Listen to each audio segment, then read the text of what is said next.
Well, John Akirele joins me now from Saitama in Japan to shed some further insights into this story. Hello, John, and thank you so much for being here with me on News Now. Now, what was your first reaction when you got to hear of this story? Good morning. Good morning to all viewers all over the globe.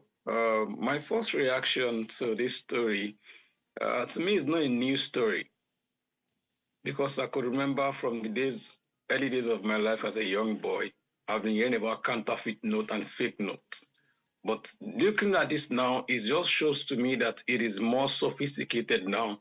And one thing that is even more baffling to me is to see that the number of foreign currencies, is on the increase. And that says something to me.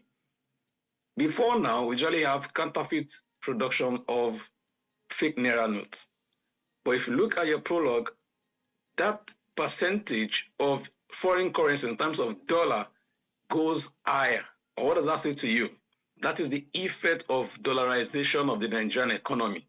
And that's why those people in this sector also are picking a point for me that, okay, dollar is in high demand in Nigeria. And so if we also produce counterfeit dollar notes, then we are in good sales. We are in good market. We are in good business. And that's what you have seen from this. But one thing I think I must, say at this point is to say a kudos to the Nigerian police force for doing this job.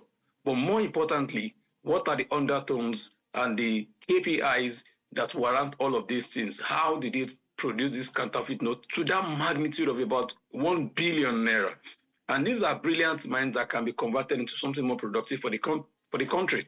So I think by and large, not only arresting them, but we should look at the value chain of counterfeit production of currencies in Nigeria. There's a value chain, there is a market, there is supply, and there's a demand. And so that value chain is what I would encourage the police force to look into and look at how they can break those value chains so that we don't have the continuity of this menace in our society.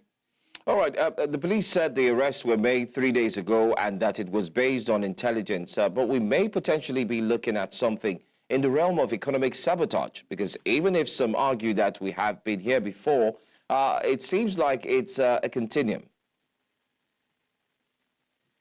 Yes, we've been here before. Although you don't expect to have the same argument from different quarters, but what I can say to you on this note is that the Nigerian police force over the time, over the years, have lost the trust of the people in terms of when people come to give information to them. But by and large, I think this one will show that they are, swift in terms of reactions to intelligence gathering, and that people who have given this information to them, we have their own confidentiality, aspects covered.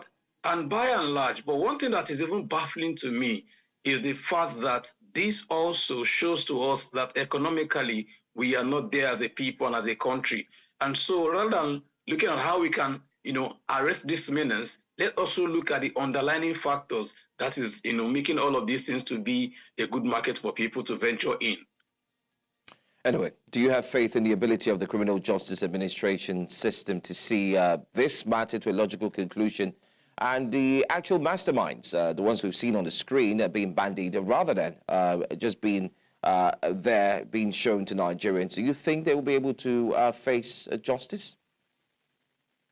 Well, when you talk about the criminal justice of the country, that for me is a very sensitive area that I am just I'm baffled, I'm worried as a person, as a young person, as a Nigerian. We have not seen over the years that justice has been served. And if you let me take you aback, to the songs of African China that sang over 2 decades ago now, where he says that policeman go see white, go tell you that thing where he's in a black. Nigeria is a country where you can steal billions and you can wear a bariga and agbada and stroll to the EFCC office and come back. And where you have done nothing wrong that than speak truth to power, you can have handcuffs in your hands. And so those are the irony of our judicial system. But I think the last thing of the common man is their hope. And so I think at this point, I still have my hope in Nigerian judiciary for them to correct the wrongs. And let me say this on the final note, that even when people are looking for experiential knowledge of the state called Nigeria, Nigeria at this time should prove those people wrong. Let me take it to the case of Dilifaru Timi, who, wrote a book and titled the book, The Criminal Justice System in Nigeria. And all that has been in the book is for all of us to see on the international scale. And we are looking at it.